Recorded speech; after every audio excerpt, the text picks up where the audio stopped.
This child has phenylketonuria, or PKU, a rare genetic disorder discovered in 1934 that affects 1 in 15,000 babies. In PKU, normal dietary proteins can cause severe brain damage. There are over 8,000 different kinds of enzymes. Each of them has a job to do. If you've got PKU, one of those enzymes isn't doing its job. And what that job is to convert a particular amino acid that occurs in almost all kinds of foods called phenylalanine. And your body needs a little bit of it, but you get lots more than what you need. And too much of it is a problem. It's actually dangerous for the brain. In 1952, this young English girl, Sheila Jones, was the first PKU patient to be successfully treated with a new low phenylalanine synthetic formula, which is the standard of treatment still used today. Only now, 60 years after PKU was first identified, do patients have a new pharmaceutical option to help manage toxic blood phenylalanine levels. PKU has been a devastating disease.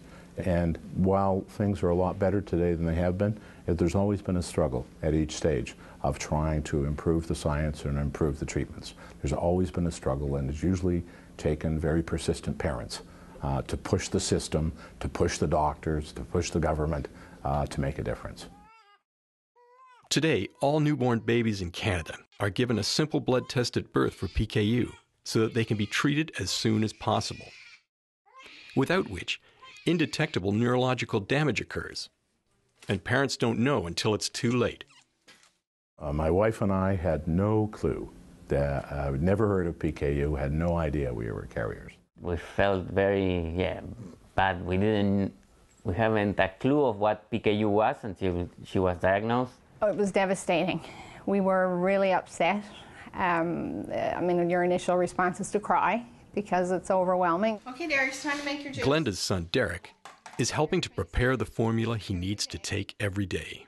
Because your body can't handle this one amino acid, but you need other amino acids, you need protein, you have to take a special formula, which is synthetic and has hopefully all the other elements, amino acids and other minerals and trace elements that you need.